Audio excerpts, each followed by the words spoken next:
Gita session है और जहाँ से हमने पिछली बार छोड़ा था वहीं से शुरू करेंगे। तो यहाँ तक हमने पढ़ा था कि कोई कारण नहीं है, बात संयोग की है, रैंडम है। मतलब हमारे जीवन में जो भी कुछ होता है उसमें कारण की बात नहीं होती है, वो संयोगिक होता है, लेकिन हम उसे मान लेते हैं कि हम कर रहे हैं, है ना। हमारे जीवन में जो भी घटना घटती है वो सब संयोग बस होती है। क्या क्या संयोगिक होता है, जैसे कि आपका जन्म हो रहा है, कहाँ होगा, किस जगह होगा, किस घर में होगा, आपके माता पिता कौन होंगे, ये सब संयोगिक होता है।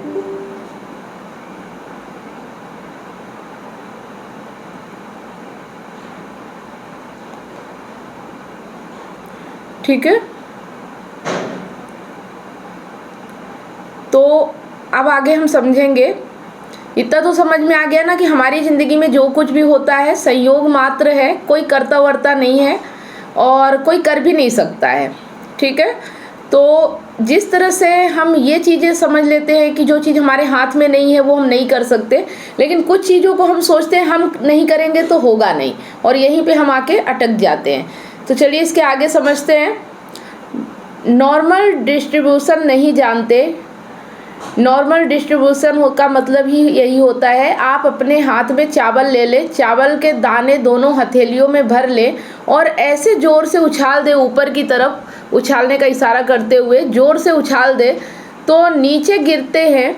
वो नीचे जब गिरते तो जहाँ गिरे हों आप उसके केंद्र पर बिंदु बनाकर फिर आप वहाँ पर ऐसे ऐसे करके हाथ से वृत्ति बनाने का इशारा करते हुए कंस्ट्रक्टिव सर्किल्स संग केंद्रित वृत्ति बना दे। तो सबसे ज़्यादा चावल आपको कहाँ मिलेंगे? जो एकदम पहला केंद्रीय इनर सर्किल आंतरिक वृत्ति है, ठीक, फिर उससे बाहर का जो वृत्ति होगा उसमें कितने मिलेंगे चावल के दाने? कम मिलेंगे। फिर और बाहर वाले और कम, और बाहर वाले में और कम। तो एक दो अभागे ऐसे भी दाने होंगे जो कहाँ मिलेंगे? वो एकदम ही कहीं और मिलेंगे। वो हैं जो अंधे काने पैदा हुए हैं। प्रकृति ने कुछ चाहा नहीं था। प्रकृति तो ऐसे लेती है बीज और उछाल देती है। जिस तरह से आप चावल को ऊपर उछालते हो और कुछ आप वृत्ति बना दो नीचे, लेकिन कुछ चावल है जो वृत्ति के अंदर आके पड़ेंगे, कुछ चावल है जो वृत्ति के बाहर भी पड़ेंगे। मतलब गोला बना दीजिए, आप वृत्त बना दीजिए।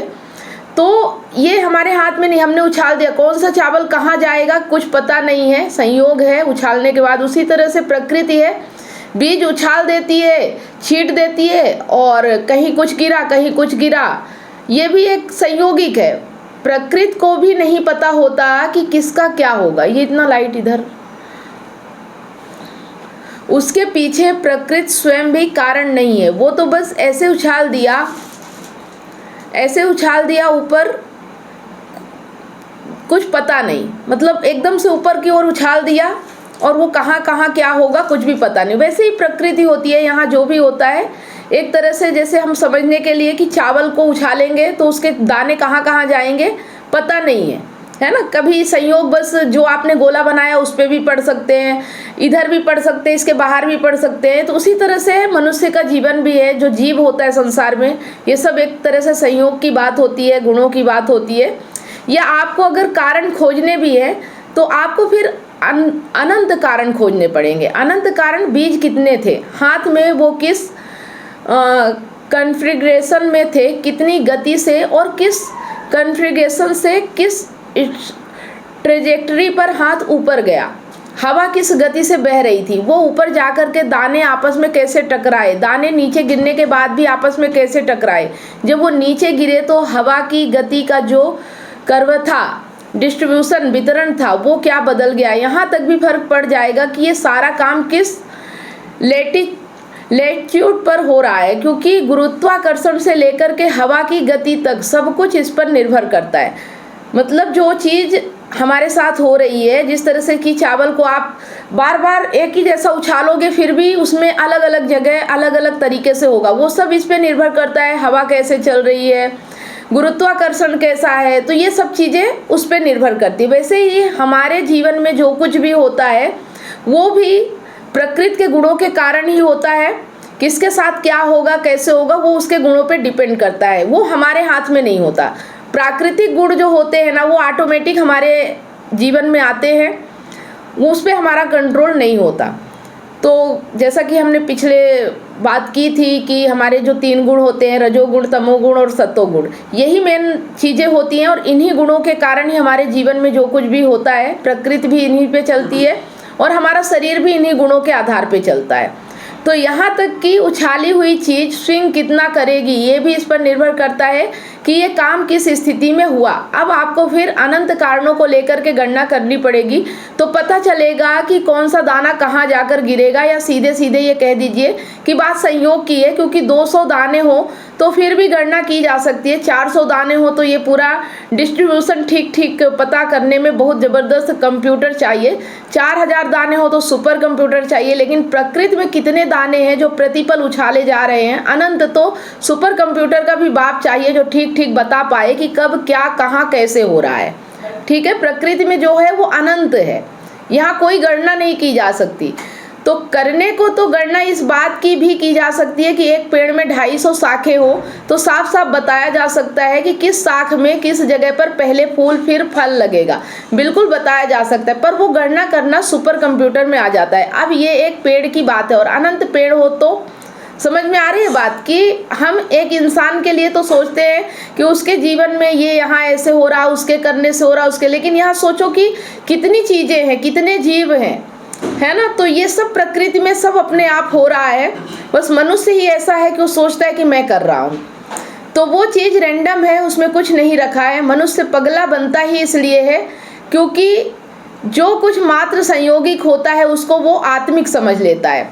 आत्मिक माने मेरा, मैंने किया, दृष्टा कहने लग जाता है मैं करता हूँ, मैंने किया, तुमने किया नहीं है, तुम्हारे ऊपर हुआ है, तुम पर थोपा गया है। तो साथ दुर्घटना हो गई है, तेरे साथ कुछ हो गया है, जैसे कि किसी को कोई कीड़ा आकर काट ले और उस कीड़े का मस्तिष्क पर, ब्रेन पर प्रभाव ही यही पड़ता हो कि उस कीड़े के काटने के कारण फिर आप सोचने लग जाते हो कि मैंने ही तो उस कीड़े को आमंत्रित किया था। उस कीड़े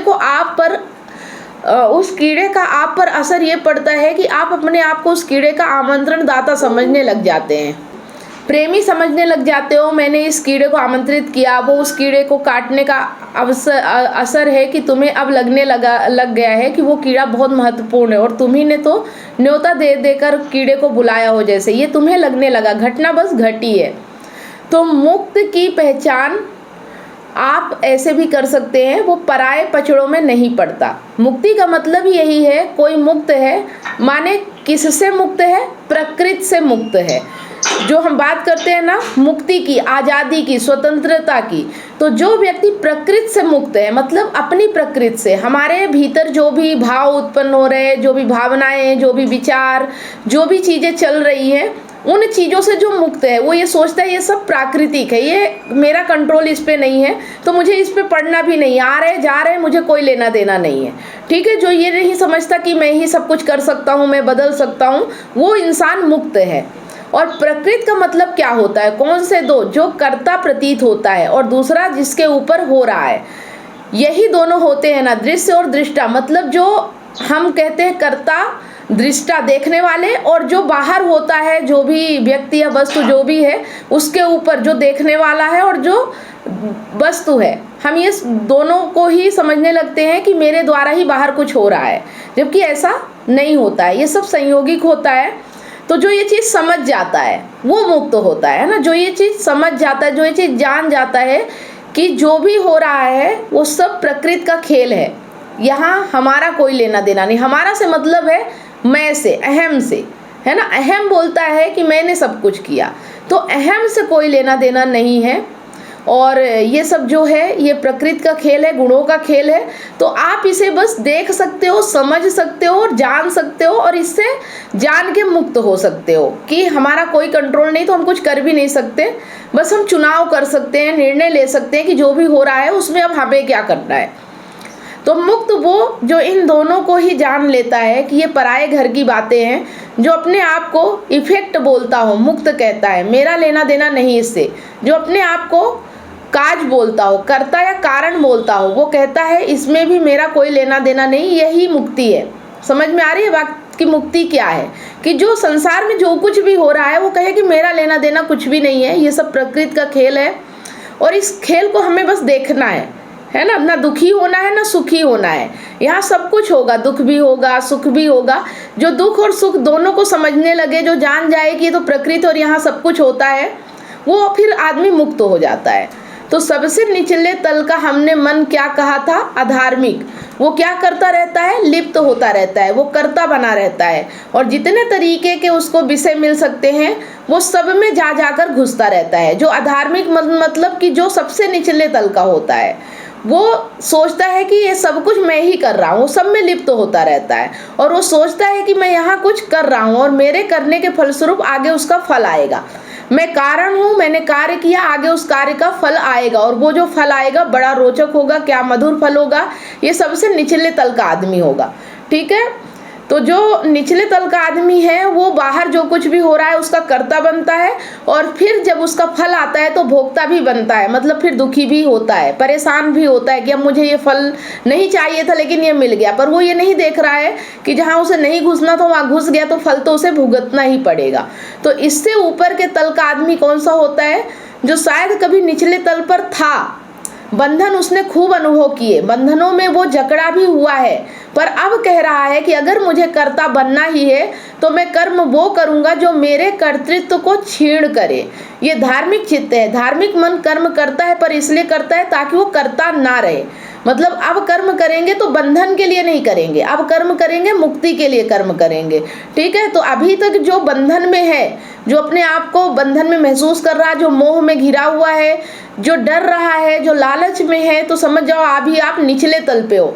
लेकिन जैसे जैसे आप सीखते जाओगे, समझते जाओगे कि आप कर्ता नहीं हो, लेकिन अगर आप कर्ता हो भी, आप समझ भी रहे हो, तो आप वो कर्म करूंगा, ऊंचे से ऊंचा कर्म करूंगा जो कर्म मुझे प्रभावित नहीं करेगा, जो मुझे बांधेगा नहीं, जो मुझे मुक्ति दिलाएगा, जो मुझे आज़ादी तक ले जाएगा। अब सिर्फ मैं वही कर्म करूंगा, ठीक है। तो कर्ता भाव क्षीण होता चले, मतलब ये जो अहंकार है ये मिटता चले। इस उद्देश्य से जो कर्म करे वो धार्मिक चित्त का है। तो हम धार्मिक और अधार्मिक उस चीज को समझते हैं कि जो पूजा पाठ कर रहा है वो धार्मिक है, जो नहीं कर रहा वो अधार्मिक है। तो हम इस चीज को समझते हैं कि ये धर्म अधर्म है। नहीं, धार्मिक मतलब जो अपने अहम को समझ रहा, जो अहंकार को जानता है, जो आत्मा सत्य को समझता है ना। तो जो सत्य में स्थापित रहता है वो धार्मिक है, और जो अहंकार के चलाए चलता है वो अधार्मिक है। तो बात किसकी हो गई? वहीं घूम फिर करके पुराना शब्द नियत, इरादा, कामना। आपकी नियत, इरादा और कामना क्या है कर्म को करने के पीछे?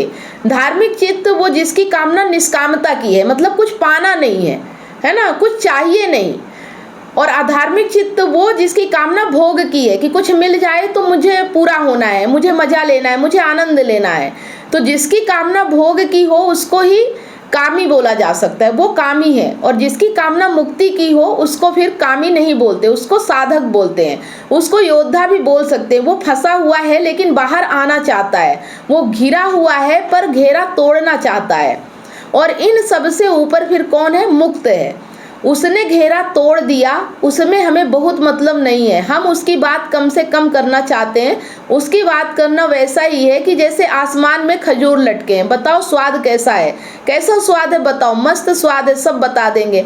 हमें उसकी बात नहीं करनी है। होता होगा कोई आसमान में, होते होंगे कोई खजूर, हमें क्या पता। हमें तो अपनी स्थिति से मतलब है, और हमारी स्थिति ये है कि हम कभी तीसरे माने निचले सबसे तल पर होते हैं, कभी थोड़ा सा निचले और मध्यम के बीच में होते हैं, और कभी माहौल उचित मिल जाता है तो दूसरे तल पर आ जाते हैं। तो हम तो वहीं पर उछल कूद मचा रहे हैं।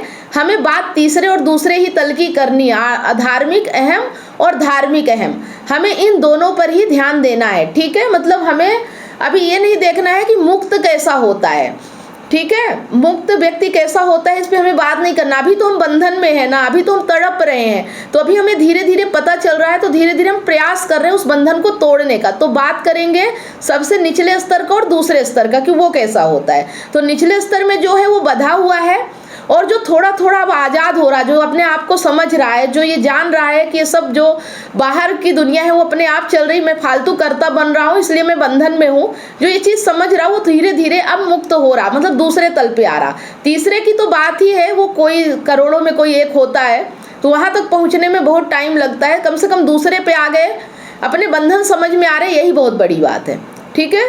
तो अब देखते हैं कृष्ण क्या कह रहे हैं। नियतम कुरु कर्म, कभी भी किम कर्तव्य विमूढ़ता खड़ी होना कि कर्म क्या उचित है मेरे लिए, अपना कर्तव्य किसको मानूं, यही है नियतम कुरु कर्म, नियत कर्म करो। त्वम कर्म ज्यायो या कर्मण शरीर यात्रापि चाहते न प्रसिद्ध यद कर्मण।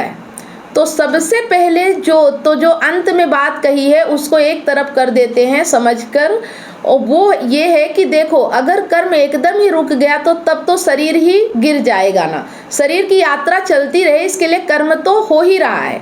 तो दिमाग से ये फितूर तो हटाओ अर्जुन कि तुम कर्म नहीं करोगे। अगर खड़े भी हो ना सामने तो ये कर्म ही है, तुम्हें नहीं पता, तुम्हें लग रहा है कि स्थिर खड़े हो, कुछ कर नहीं रहे, पता नहीं कितने कर्म है जो चल ही रहे हैं, गतियां तो चल ही रही हैं ना शरीर के भीतर।